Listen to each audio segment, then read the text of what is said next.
텅 빈 캔버스처럼 느껴지는 날이 있다. 지중해의 태양은 스페인 남부 안달루시아의 작은 해안 도시 네르하의 하얀 벽들을 눈부시게 비췄지만 마테오의 마음속 풍경은 오래된 흑백 사진처럼 빛발해 있었다. 72살 은퇴한 건축가. 그는 아내가 세상을 떠난 후 북적이는 마드리드를 떠나 이곳으로 왔다. 조용한 삶을 원했지만 그가 얻은 것은 침묵과 싸늘한 고독뿐이었다.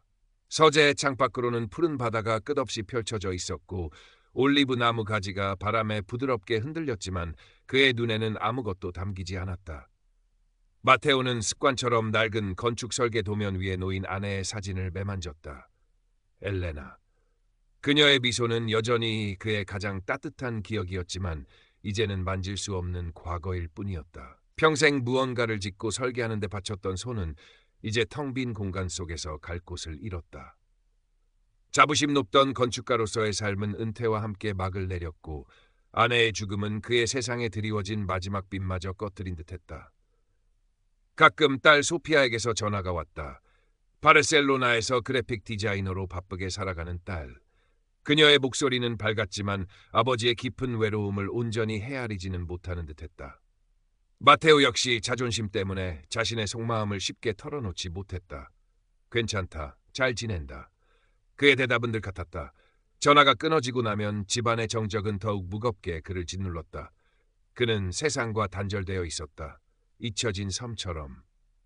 견딜 수 없는 외로움이 파도처럼 밀려오던 어느 날 오후 마테오는 큰 결심을 했다. 노트북을 열고 더듬거리며 인터넷 검색창에 시니어 온라인 커뮤니티를 입력했다. 손가락은 낯선 키보드 위에서 서툴렀지만 마음 한구석에선 작은 불씨가 타오르는 것 같았다. 누군가와 연결되고 싶다는 갈망, 다시 세상의 일부가 되고 싶다는 희미한 소망. 그는 떨리는 손으로 프로필을 작성했다. 마테오 72세 은퇴 건축가, 조용한 삶을 즐기며 예술과 역사에 관심이 많음. 사진은 몇 년 전 아직 엘레나가 곁에 있을 때 찍었던 어색하게 웃고 있는 자신의 모습으로 골랐다. 기대보다는 불안감이 더 컸다. 이런다고 뭐가 달라질까? 며칠이 흘렀다. 아무런 소식도 없었다. 역시 헛된 기대였나 보다. 체념하려던 순간 새로운 메시지 알림이 떴다. 발신자는 하비에르. 프로필 사진 속 남자는 30대 후반에서 40대 초반으로 보이는 지적이면서도 어딘가 고뇌에 찬 듯한 눈빛을 가진 매력적인 모습이었다. 자신을 모로코에서 활동하는 스페인 출신 예술가 겸 사업가라고 소개했다. 마테오 선생님, 안녕하세요. 선생님의 프로필을 보고 깊은 인상을 받았습니다. 특히 건축가셨다는 점이 흥미롭네요. 저는 예술을 하는 사람으로서 공간과 형태에 대한 선생님의 경험과 지혜를 배우고 싶습니다. 마테오의 심장이 작게 뛰었다. 누군가가, 그것도 젊고 재능 있어 보이는 사람이 자신의 과거 경력에 관심을 보이다니. 잊고 지냈던 자부심이 희미하게 고개를 들었다. 그는 조심스럽게 답장을 보냈다. 하비에르 씨, 만나서 반갑습니다.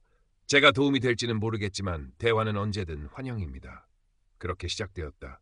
마테오의 텅 빈 캔버스에 예상치 못한 색깔이 칠해지기 시작한 순간이었다. 마테오와 하비에르의 대화는 매일 이어졌다. 시차에도 불구하고 하비에르는 늘 먼저 연락해왔다. 그는 마테오의 건축 철학에 대해 질문했고 마테오가 젊은 시절 참여했던 프로젝트들에 대해 감탄했으며 그의 지적인 통찰력에 찬사를 보냈다. 마테오는 수십 년 만에 처음으로 누군가에게 자신의 전문성을 인정받는 기쁨을 느꼈다. 하비에르는 예술, 문학, 역사, 심지어 철학에 대해서도 해박한 지식을 자랑하며 마테오와 깊이 있는 대화를 나눴다. 마테오의 서재는 더 이상 적막하지 않았다. 노트북 화면 너머의 하비에르는 마치 오래된 친구처럼, 아니 그가 평생 갈망해왔던 영혼의 동반자처럼 느껴졌다. 하비에르는 자신의 이야기도 조금씩 풀어놓았다. 그는 스페인 발렌시아 출신이지만 현재는 모로코 탕헤르에서 중요한 예술 프로젝트를 진행 중이라고 했다. 고대 유적에서 영감을 받은 설치 미술 작업인데 예상치 못한 문제들에 부딪혀 어려움을 겪고 있다고 털어놓았다. 현지 관료들의 비협조적인 태도, 자재 수급의 어려움, 그리고 믿었던 파트너의 갑작스러운 잠적까지. 그의 목소리에는 좌절감과 고독함이 묻어났다. 마테오 선생님, 당신과 이야기하면 큰 위로가 됩니다. 제 예술 세계를 이해해 주시는 분은 당신뿐인 것 같아요. 하비에르의 말은 마테오의 마음 가장 부드러운 곳을 파고들었다. 그는 하비에르의 재능과 열정을 진심으로 안타까워했고 그를 돕고 싶다는 마음이 싹 텄다. 그러던 어느 날 하비에르가 조심스럽게 입을 열었다. 마테오 선생님, 정말 죄송한 부탁이 있습니다. 제가 지금 일시적으로 자금 흐름에 문제가 생겼습니다. 세관에 묶인 작품 재료를 찾아와야 하는데 수수료가 조금 부족합니다. 금액은 크지 않습니다. 300유로 정도인데 혹시 잠시 빌려주실 수 있을까요? 프로젝트가 정상화되면 바로 갚겠습니다. 선생님이라면 제 사정을 이해해 주실 거라 믿습니다. 마테오는 순간 망설였다. 생면부지의 사람에게, 그것도 온라인으로 만난 사람에게 돈을 빌려주는 것은 상식 밖의 일이었다. 하지만 하비에르의 간절한 목소리와 그동안 쌓아온 신뢰, 그리고 그를 돕고 싶다는 마음이 이성적인 판단을 흐리게 했다. 이 정도 금액이라면 그가 얼마나 힘들까.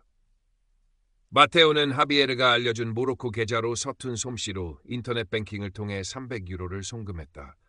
손가락이 떨렸다. 불안감보다는 자신이 의미 있는 도움을 주었다는 뿌듯함과 하비에르와의 유대감이 더 강하게 느껴졌다. 며칠 후 하비에르에게서 감격에 찬 메시지가 도착했다. 정말 감사합니다, 마테오 선생님. 선생님 덕분에 큰 위기를 넘겼습니다. 당신은 제 생명의 은인입니다. 이 은혜는 평생 잊지 않겠습니다.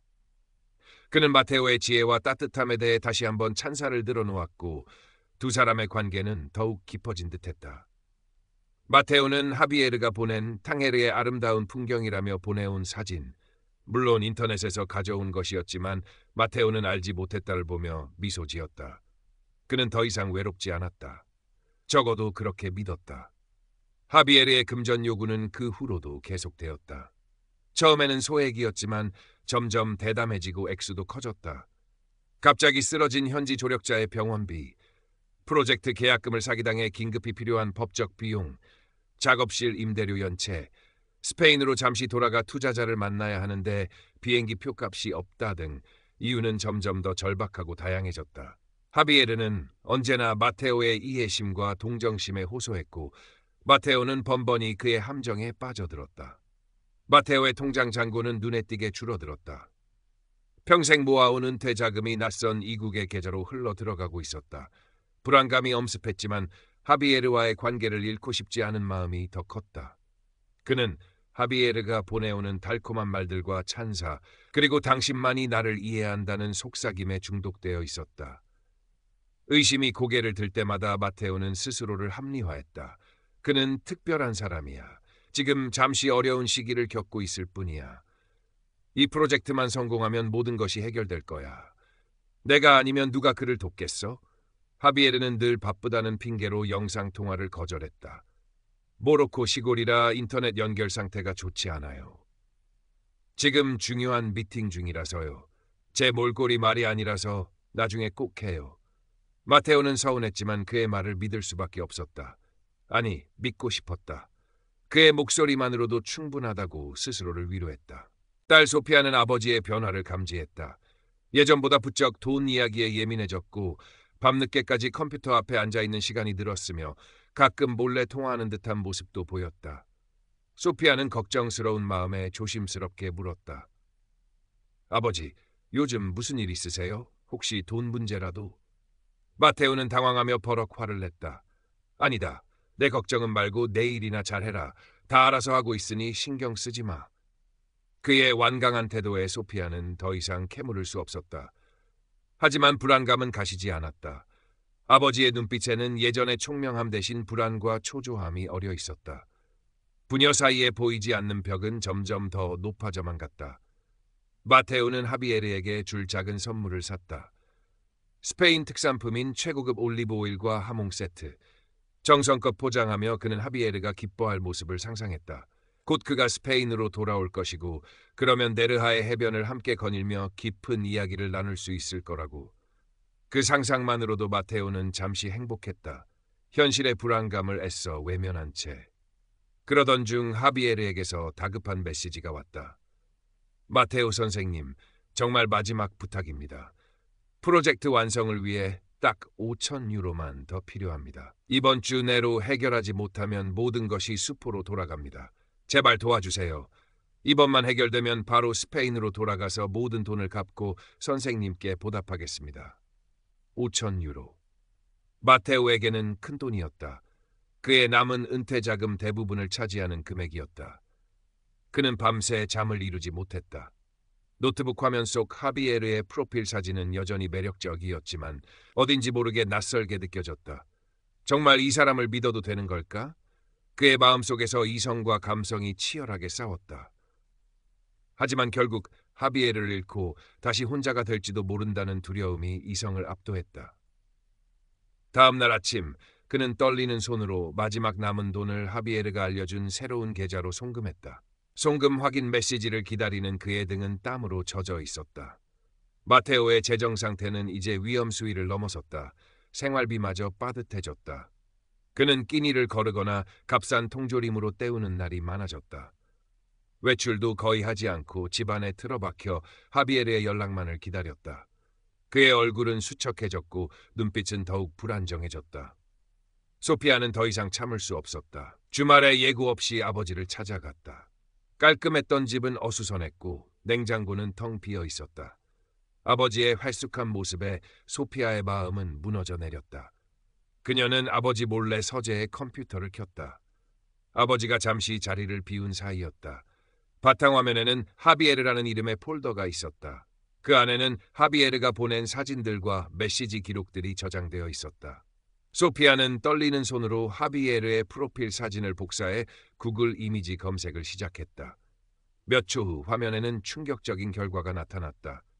그 사진은 스페인의 한 무명 모델의 화보 사진이었고 다른 여러 웹사이트에서도 도용되고 있었다. 심장이 쿵 내려앉았다. 소피아는 이어서 아버지가 송금했던 계좌 내역들을 찾아보았다. 수취인 이름과 국가는 하비에르가 말했던 것과 전혀 달랐다. 대부분 나이지리아나 다른 서아프리카 국가로 송금된 흔적들이었다. 모든 것이 명백한 사기였다. 소피아는 숨을 골랐다. 눈물이 쏟아지려는 것을 간신히 참았다. 아버지가 얼마나 큰 상처를 받을까. 하지만 진실을 외면할 수는 없었다. 그녀는 검색 결과와 송금 내역을 프린트했다. 그리고 조용히 거실 소파에 앉아있는 아버지에게 다가갔다. 아버지. 소피아의 목소리는 낮고 차분했지만 떨리고 있었다. 그녀는 프린트한 자료들을 아버지 앞 테이블에 내려놓았다. 이것 좀 보세요. 마테오는 딸의 심상치 않은 표정과 테이블 위의 서류들을 번갈아 보았다. 그의 얼굴이 하얗게 질리기 시작했다. 그는 천천히 서류들을 집어들었다. 하비에르의 사진 옆에 나란히 놓인 모델의 화보 사진, 알아볼 수 없는 이름과 낯선 국가로 향한 수많은 송금 기록들. 그의 눈동자가 심하게 흔들렸다. 세상이 무너지는 듯한 충격이었다. 아니야, 이건 뭔가 잘못된 거야. 마테오는 중얼거렸다. 현실을 부정하고 싶었다. 지난 몇 달간의 시간, 그가 쏟아부었던 감정과 돈, 그의 희망과 믿음이 한순간에 재가 되어 흩어지는 것 같았다. 아버지, 제발 정신 차리세요. 이건 전부 사기예요. 소피아가 애원하듯 말했다. 마지막 희망의 끈이라도 잡으려는 듯 마테오는 떨리는 손으로 노트북을 열어 하비에르에게 메시지를 보냈다.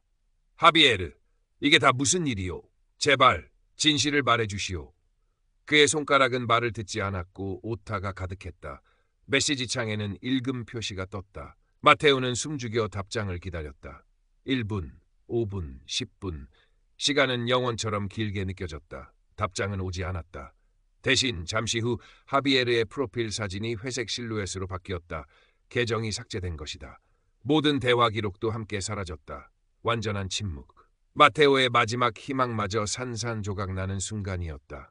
그는 망연자실한 표정으로 노트북 화면을 응시했다. 텅 빈 화면에는 그의 일그러진 얼굴만이 비치고 있었다. 깊은 탄식과 함께 마테오는 소파에 주저앉았다. 아무 말도 할 수 없었다. 마테오는 무너져 내렸다. 사기를 당했다는 현실은 그의 남은 삶을 송두리째 흔들었다. 잃어버린 돈보다 더 고통스러운 것은 배신감과 수치심이었다.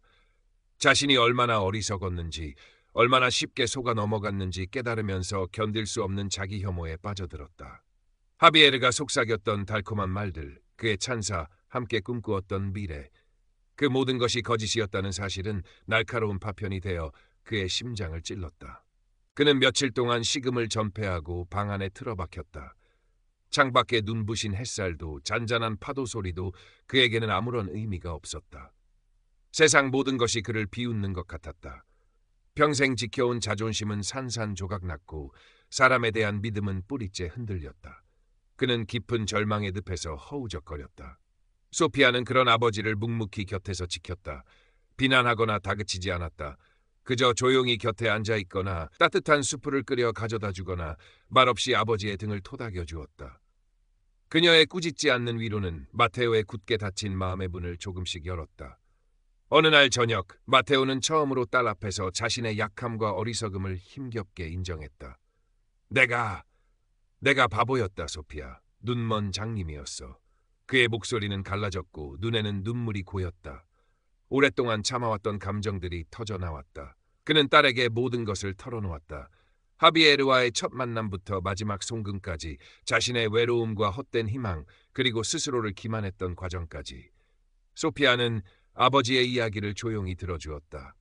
아버지의 고통에 깊이 공감하며 함께 눈물을 흘렸다. 그날 밤 부녀는 오랫동안 잃어버렸던 진정한 소통을 시작했다. 서로의 상처를 보듬고 서로에게 얼마나 소중한 존재인지를 깨달았다. 그들의 관계는 이 비극적인 사건을 계기로 오히려 더 깊고 단단해졌다. 소피아는 아버지를 설득해 경찰에 신고했다. 경찰은 친절했지만 현실적이었다. 국제적인 온라인 사기는 범인을 잡기도 돈을 되찾기도 거의 불가능하다고 했다. 마테오는 이미 예상했던 결과였지만 다시 한번 냉혹한 현실을 마주하며 허탈감을 느꼈다. 집으로 돌아온 마테오는 서재로 들어가 오랫동안 사용했던 노트북을 덮었다. 그리고 창가로 다가가 오랫동안 외면했던 창밖 풍경을 바라보았다. 네르하의 바다는 여전히 푸르고 아름다웠지만 이제 그의 눈에는 다르게 보였다. 아름다움 속에 숨겨진 잔인한 현실, 환상 뒤에 가려진 진실. 그는 깊은 한숨을 내쉬었다. 상처는 깊었고 인간에 대한 불신은 쉽게 사라지지 않을 터였다. 하지만 그의 곁에는 딸 소피아가 있었다. 회복된 딸과의 관계 속에서 그는 작은 위안과 희망을 발견했다. 다시는 온라인에서 공허한 위안이나 헛된 관계를 찾지 않으리라 다짐했다. 그는 조심스럽게 현실의 삶을 다시 마주하기로 결심했다. 창밖의 진짜 세상 속에서 작은 기쁨과 의미들을 하나씩 찾아가며 남은 시간을 살아가기로. 어느 주말 오후 마테오는 소피아와 함께 네르하의 해변을 걸었다. 발밑에서 부서지는 파도 소리 외에는 별다른 대화가 없었다. 하지만 그들의 손은 어느새 서로를 향해 있었고 어깨는 가볍게 맞닿아 있었다. 말없이 서로에게 의지하며 걷는 그들의 뒷모습 위로 안달루시아의 따스한 햇살이 길게 드리워지고 있었다. 씁쓸하지만 그것은 분명 작은 희망의 그림자였다.